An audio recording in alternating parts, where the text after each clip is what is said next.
Hello, amores. Good morning. Good morning. Good morning. Good morning, teacher. I'm going to register your connection, okay? Good morning, teacher. Good morning. How are you today? I'm fine, thank you. Good. Okay, Inalia Falcones, you are there. Let me see. You're here. Let me see. Alcázar Moreno.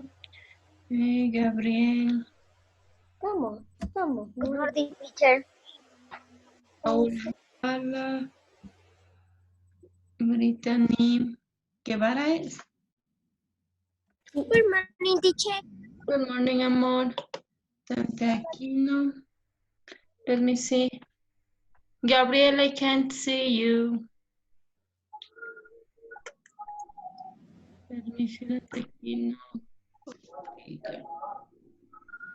Okay. Let's wait a minute. We just only 12. We're supposed to be 28, 20. Yes, 28. Tenemos que estar 28. 28. Ajá. Pero en realidad vamos a estar 27, 26. Porque una compañera no está con usted. Ah, sí. Pero sí se sabe conectar a Lanis a veces, ¿no es cierto? No, Alanis. La Saraí, teacher. Ah, cierto también. Let me see. Gabriel Tapia, you are there. Hello, amores. ¿Cómo van? ¿Qué estás haciendo, Francisco? Tienes que estar sentadito en una mesa en tu escritorio. Miren el gato. Martín Vargas. Oh, ese gatito. Martín Vargas.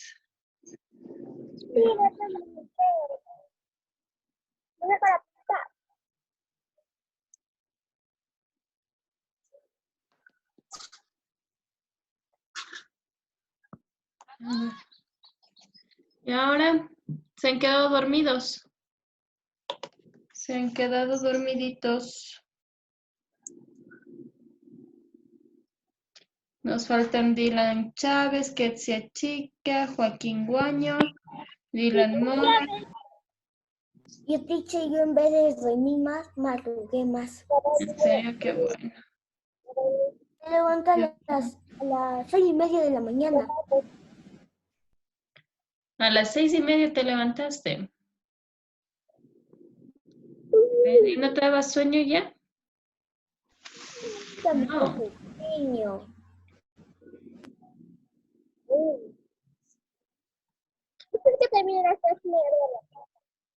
Chicos, no se olvidarán de prender las cámaras, ¿no? Camilita Ramírez, tu cámara.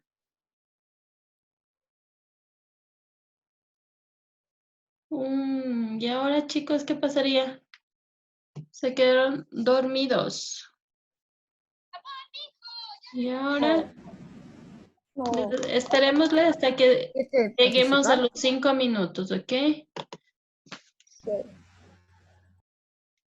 Si no, ya empezamos. Se han quedado dormidos, perezosos, por estar jugando de haber sido hasta de noche.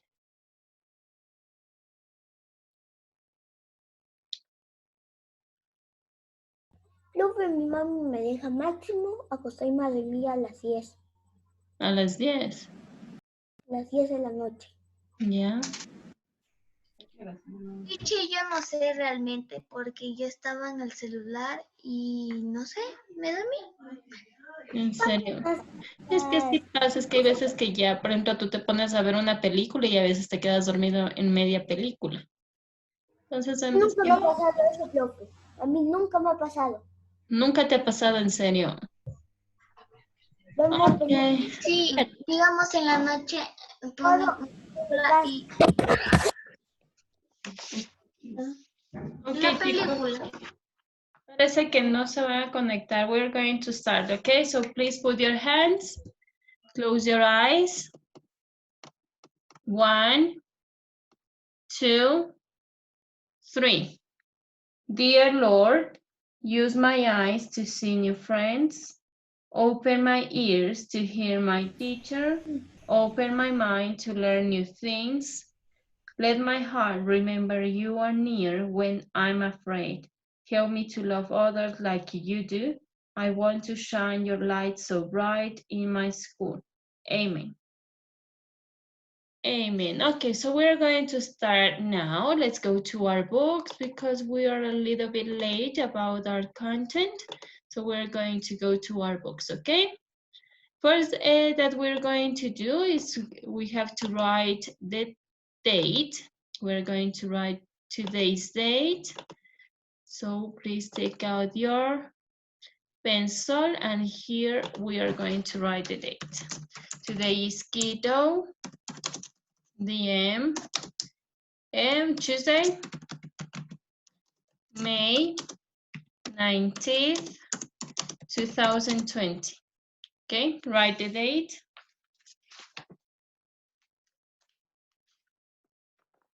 Write today's date. Excellent. Okay, today we're going to talk about symbols, okay?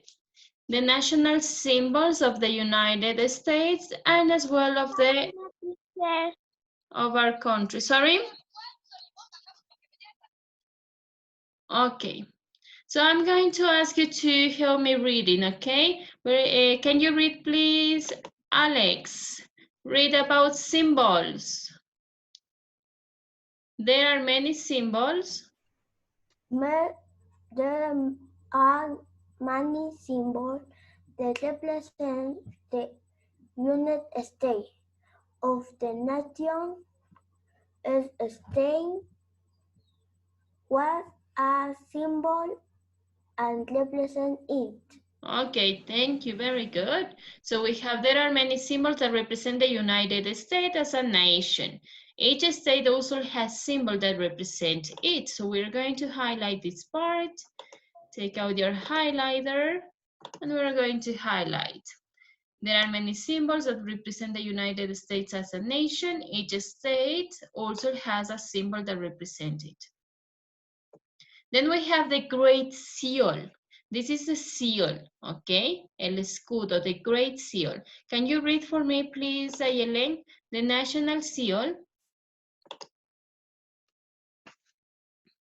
The national seal, known as the Great Seal, was created in 1776. It was designed to reflect the beliefs and values that the United States was founded on. The eagle in the center represents independence and freedom. The olive branch and arrows are symbols that reflect the powers of war and peace. Okay, thank you, very good. So we have here the Great Seal. Recién se están uniendo sus compañeros. Okay, we have that the national seal known as the Great Seal. This is known as the Great Seal, okay? Daniel Oña. This is known as the Great Seal, okay? It was created in 1776. It was designed to reflect the beliefs, las creencias, beliefs and values that the United States was founded on. The eagle in the center represents the independence and the freedom.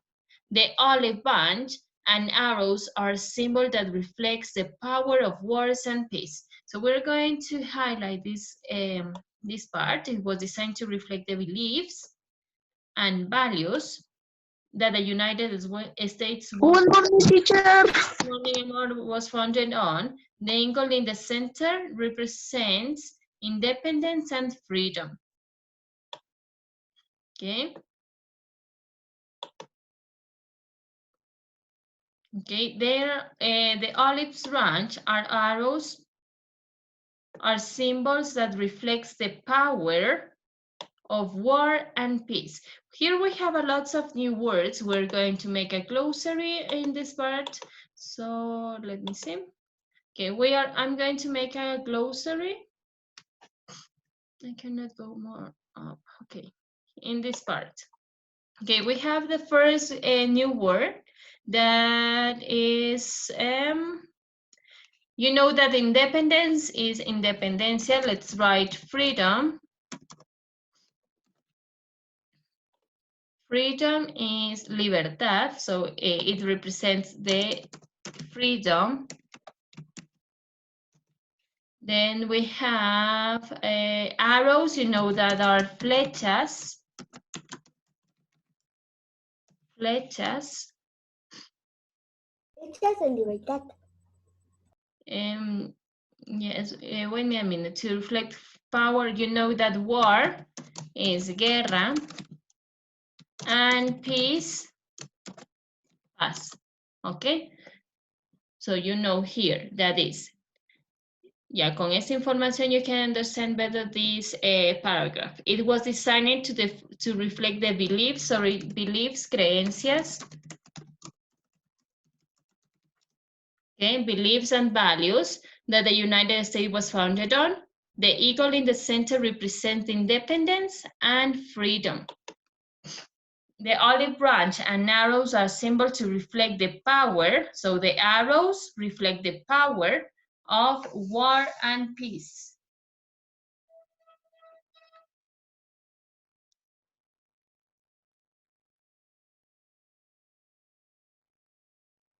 Okay, so let's continue. So, sorry, here we have the seal. It says the national seal is printed on the US currency, passport, and other official documents. So we're going to highlight as well this part, okay? It says that the national seal, el escudo nacional, is printed on the US currency. Currency means moneda, okay? Moneda, pero no solo de moneda de la monedita 25 centavos, significa a todo el dólar, ¿sí? That's the currency. Passport, another official document. So we're going to add another word to our glossary here. We know that the currency is moneda. Moneda se refiere al dólar, okay? Refers to the dollar, not only to the coin, okay?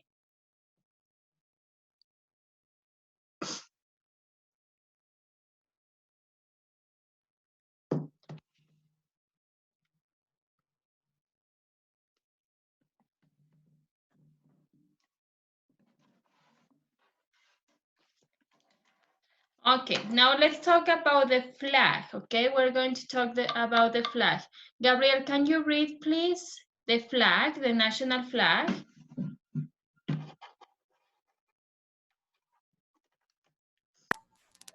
The national flag of the United States Is red and white. red and white and blue is fleet stars that represent each of the 50 states. It also has strips. They represent the original treaty visiting colonies that claimed independence for England. Okay. States also have flags. They are designed to represent special characteristics of each state. Okay, thank you, very good. So here we have the United States flags. It says that has 13 strips, 13, those lines, red and white lines. In total, they are 13 lines in there that represents the British colonies, okay? And here in the part that is blue, we have 50 stars that each one represents to each state. Remember that the United States has 50 states, okay? The United States have 50 states, okay? So we're going to highlight the most important information in this part. I'm going to take my highlighter right now.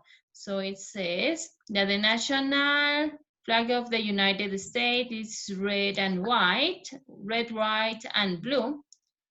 It has 50 stars that represent each of the 50 states. It also has 13 strips. The strips are those these lines. Okay, they represent the original 13 British colonies and claimed independence from England. Okay, highlight. They represent the original 13 British colonies that claimed independence from England. Okay, so remember that Ecuador is a Spain colony, and the United States is a British colony. Okay.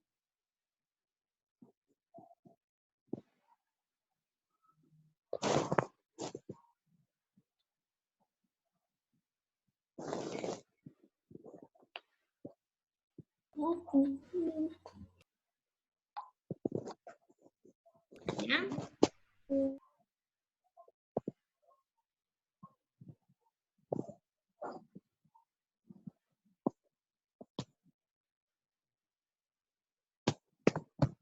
Okay, so let's continue.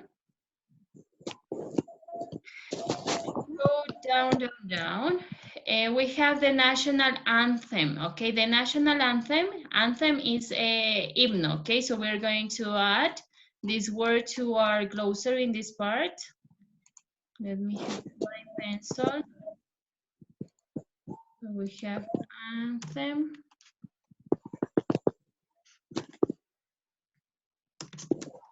And we have here hymno.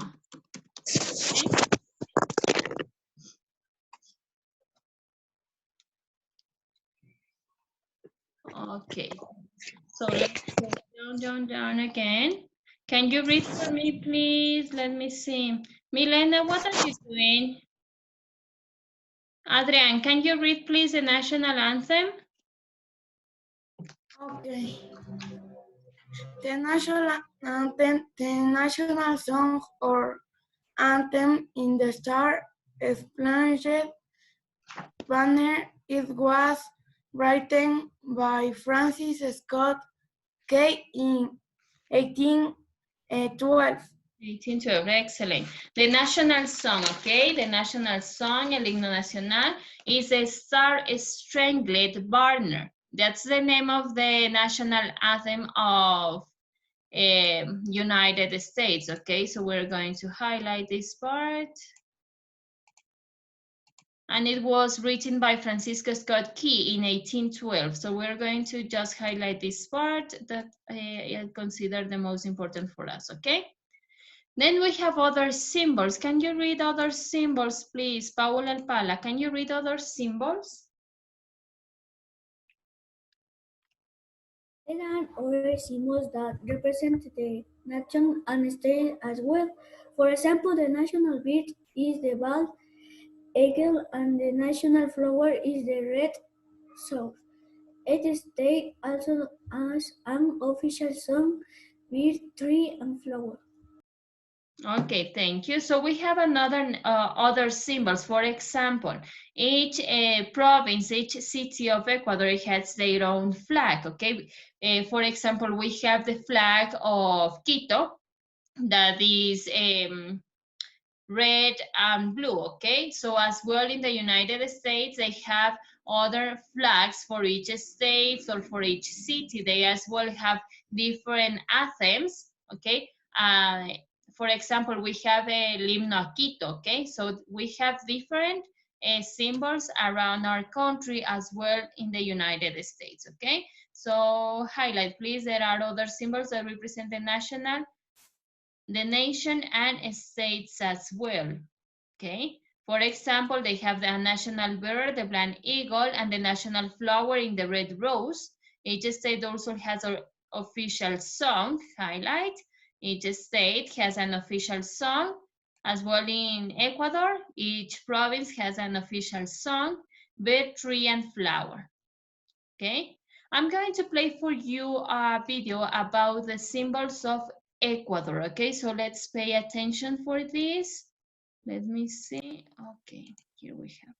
Hey Geography peeps, hope you had a great Wednesday and Thursday, but today's Friday, so you know what that means? We grab the flag, we reach down and pull out and eviscerate as much information as we can, and we smear it all over our faces.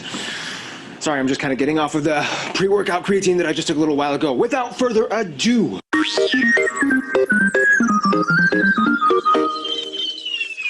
Ecuador, what a wonderful country. And today we're going to kill two birds with one stone because, like some of the other flags of the world, this flag has the coat of arms on it. So it'll make things easier. First of all, similar to Colombia, the flag is a horizontal tricolor of yellow, blue, and red, with the yellow band taking up half of the entire top half, as the blue and red take up a quarter each on the space below. These colors were proposed initially by Francisco de Miranda, a Venezuelan general who would eventually use these colors for Gran Colombia, which Ecuador was a part of. So that's why Ecuador, Colombia, and Venezuela have very similar flags, because they all decided to keep the same color scheme of Gran Colombia, just kind of like with their own little special modification. The yellow stands for the crops and fertile soil, the blue represents the ocean and clear blue skies, and the red stands for...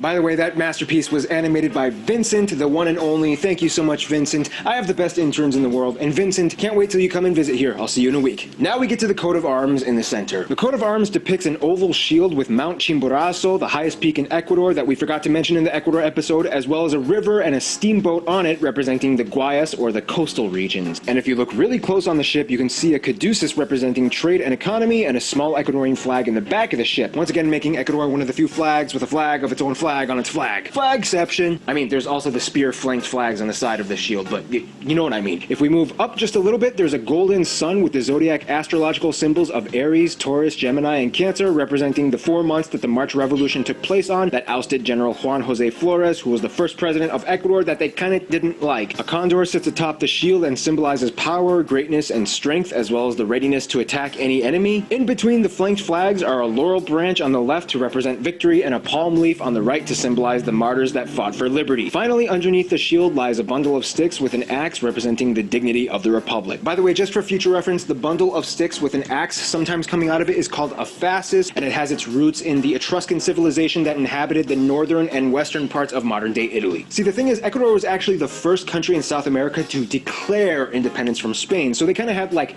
3 independences: the declared one, the actual one that they got from Spain, and the one from Gran Colombia. So it's not surprising that they had quite a few flag switches over the years. I mean, quite frankly, I love the 3rd and 4th national flags that contain cornucopias of fruits and vegetables. I mean, who doesn't love looking at food? Fun little semi-non-related side note, this actually was a flag of Venezuela at one point, but then they quickly ditched it because it was too hard to refabricate. So there you go. Ecuador's symbolism tells a fascinating tale of physical features and history with a little touch of flagception. What a great way to get your story across, Ecuador. This has been Flag Friday. You've just been flagged. Stay cool, stay tuned. Okay, so we have seen the national symbols of Ecuador as well. So now let's go to the part of can you. We're not going to answer these questions. We're just going to be directly to the draw the flag of your country. So here you have a small rectangle. You're going to have 2 minutes to draw the flag, the Ecuadorian's flag. Okay, draw it please. Draw the Ecuadorian's flag. You know that our flag is yellow, blue, and red. So do it, please. Dibujen in this rectangle. Tenemos que dibujar la bandera del Ecuador. Yes. Ya. Gracias, sí. Okay. You have 2 minutes.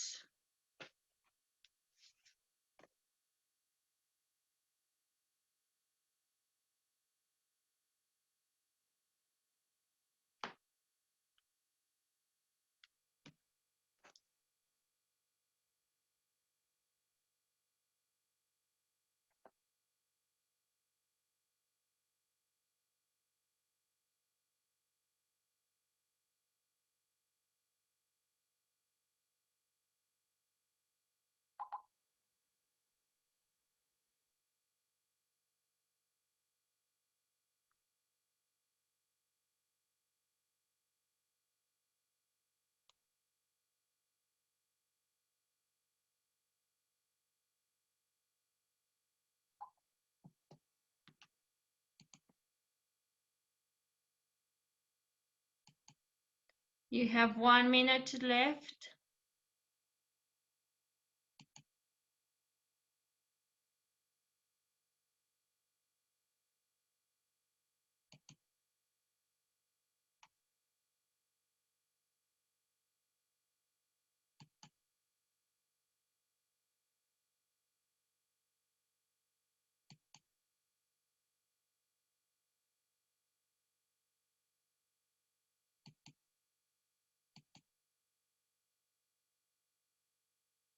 Déjeme pintar, teacher. Yes, you have to color.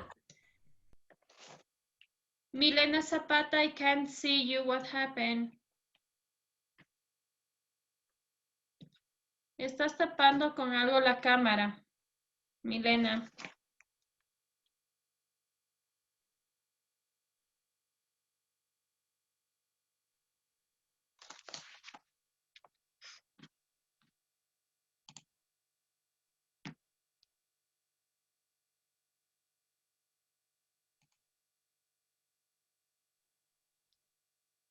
Okay, the time is almost end. If you don't finish coloring, you have to do it later, okay? Because we have to move on the contents, okay? So let's go to next page. This part of learning to learning, we are not going to do it because we don't have enough time. So we're going to skip these 2 pages, okay? And we're going to go directly to unit number 11. We're going to talk about the prehistory and ancient history, okay? Prehistory and ancient history. I hope you have learned something about this in social studies, okay? So we're going to just make a review about this. Okay, so let's go to the next page. Now we're going to study about the prehistory. The prehistory is going to be divided into the Paleolithic era, the Mesolithic era, and the Metal Age, okay? Remember, the prehistory is going to be divided into 3. Paleolithic, Neolithic, and Metal Age, okay? So who can help me reading about the Paleolithic era? Let me see. Um, let me see who can read about this. Martin Vargas, can you read please the Paleolithic era?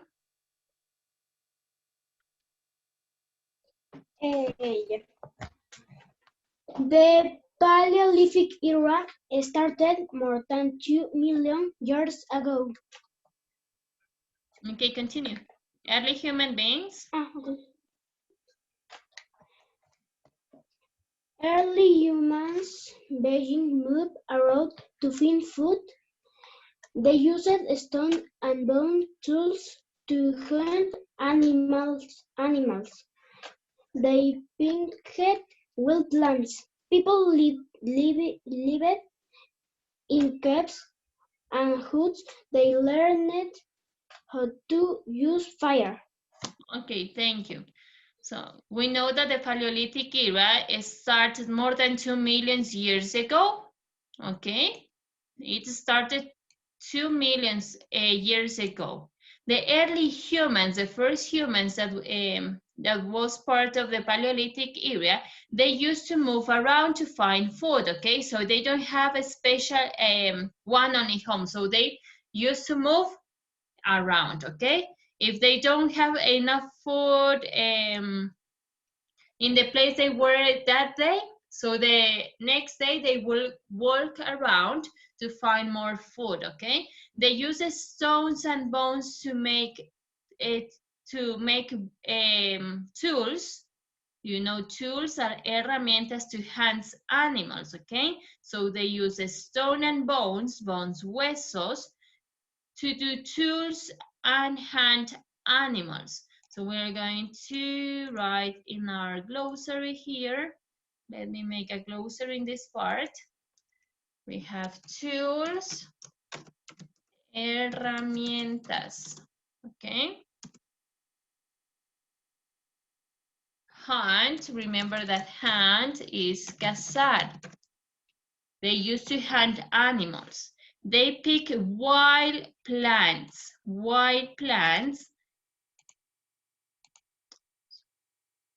Highlight picket wild plants. People live in caves. Remember that caves are cuevas and huts. They learn how to use fire. Highlight, they learn how to use fire, okay? Very good.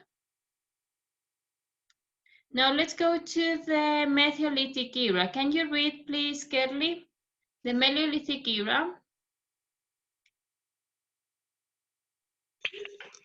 The Neolithic era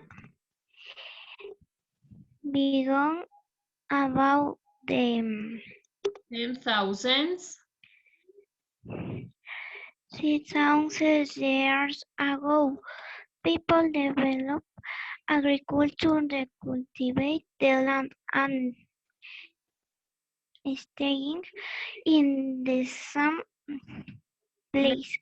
The formed settlements they invented pottery. They used pots to cook and store food. Okay, very good. So we have that the Neolithic era began about 10,000 years ago. People develop agriculture, so they don't have to move on to find food. Okay, so in the Neolithic era, they develop agriculture. Remember that in the Paleolithic era, they used to move to find food. Okay, they cultivate land and stay in the same place. Okay, they form settlements. Settlements, asentamientos. We're going to add another word to our glossary. Here we have settlements, asentamientos. Okay. I'm going to add this word here that is huts, cabañas. Okay. Then we have that they invented pottery. Pottery, they use pots to cook and store food. Okay, pottery is cerámica. Okay, so we're going to add another word to our glossary. Pottery, cerámica. Okay, so I'm going to make a quick review. Remember that in the Paleolithic era, it started 2 million years ago. Human beings used to move around to look for food. They make tools from stones and bones to can animals, and they pick wild plants. And people used to live in caves and huts, okay? And they, in this age, in this era, they know how to use fire. Then we have the Neolithic era that started 10,000 years ago. People develop agriculture, they stay in the same place, and for settlements, asentamientos. They invented pottery so they can cook and store food. Remember pottery, the meaning of pottery is cerámica, okay? Here we have this picture. It says Neolithic monuments include large vertical stones called menhirs. Let's go now to the Metal Age. Okay, here we have the Metal Age. Can you read for me, please? Let me see. Mateo Ponce, can you read, please, the Metal Age?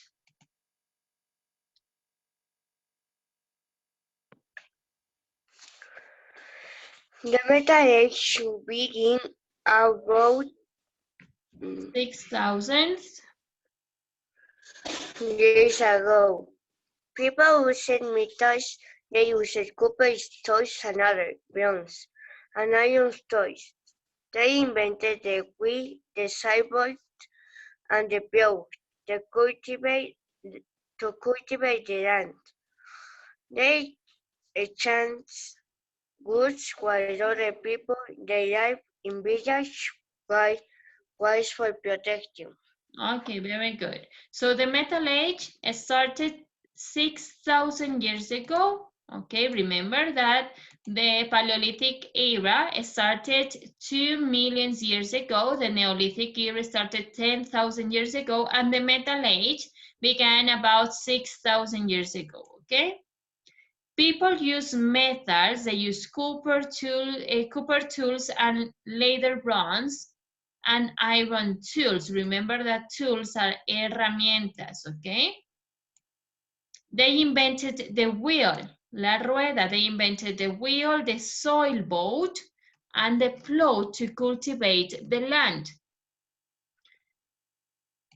So here they developed another tools that were much elaborated, okay? To cultivate the exchange of. Okay, they exchange goods with other people. Here they develop the trade, okay? El trueque.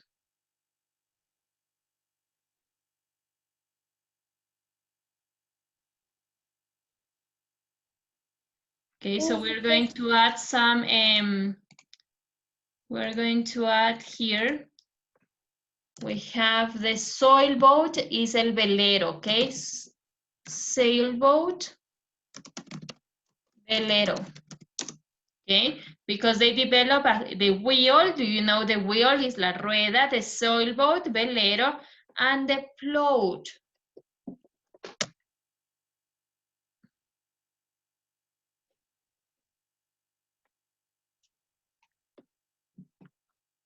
And the plow, that is the arado, okay?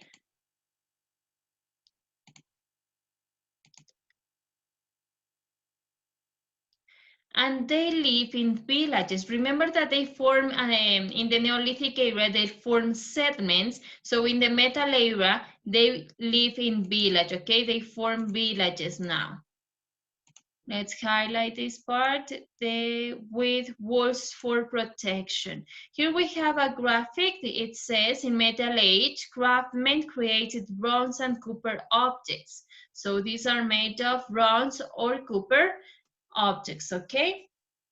So as can you see, as well, the things that in each era they create are different, and with the pass of the time are more elaborated, okay? Now I'm going to play for you a video about the prehistory that is going to be a summary about all the things that we have read. We're just going to play it until the middle because it's too long. You can watch this video at your home with your parents, so you can watch it all of this, okay?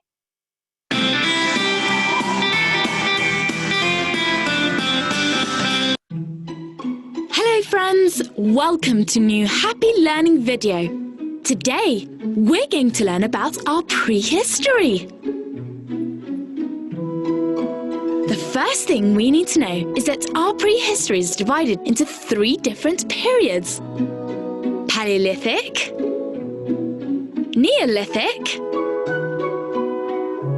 and the Metal Ages.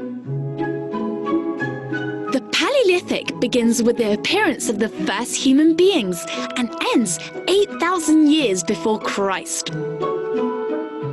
During the Paleolithic period, people were nomads, meaning that they didn't live in one place. No, they were constantly on the move in search of animals to hunt.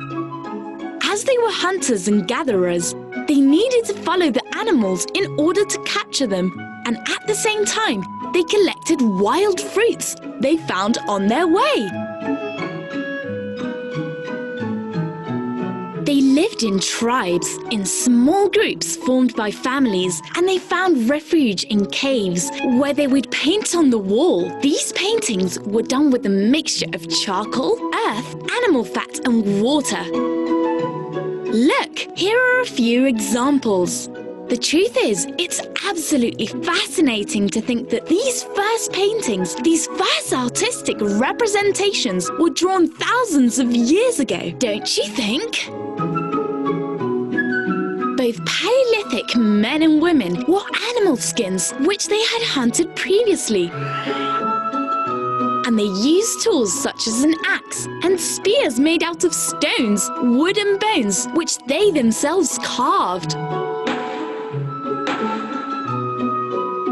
With the passing of time, or rather centuries, these first human beings became more and more intelligent, and they began to domesticate animals, such as dogs, goats, sheep and pigs. They also began to cultivate plants, which were then eaten.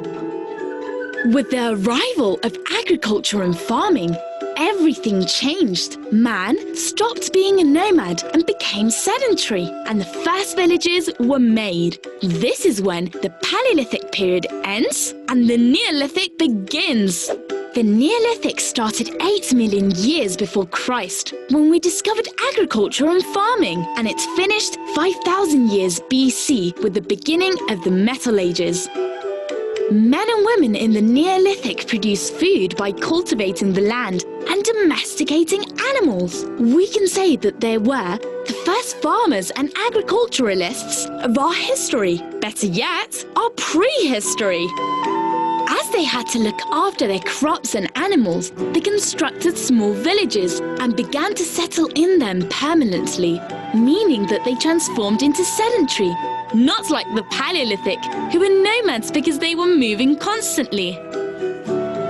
The first Neolithic settlements were situated in very fertile lands, near rivers, so they could access water easily, needed for their crops, as well as allowing their animals to drink. You know how important water is in our life. The first plants that were cultivated were cereals, such as wheat, or pulses like chickpeas. But do you know which were the first animals to be domesticated? Well, it was dogs, sheep, goats, and pigs. During the Neolithic era, many interesting things were invented, such as ceramic and fabric. But the most important invention was the wheel. Everything became so easy for men and women in the Neolithic, especially when they started using metals. This is the point where the Neolithic ended and a new era in prehistory commenced, the Metal Ages, which commenced approximately 6,500 years BC and finished when the first written language was born. The first metal which was used was copper, then bronze, which is a mixture of copper and tin, and finally iron, which is a much more abundant mineral and therefore easier to find in nature. In order to mold these metals, they were melted at extremely high temperatures and transformed into the desired shape. This is how utensils like tools, weapons and decorations were made.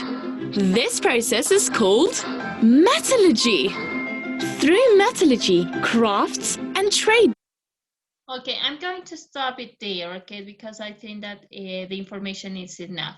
We're going to finish this class until here, okay? So I can see you next class. Bye-bye, guys. Bye-bye, chicos. Bye, teacher. Nos vemos la siguiente Bye, clase. teacher. Bye-bye. Bye, teacher. Bye, teacher.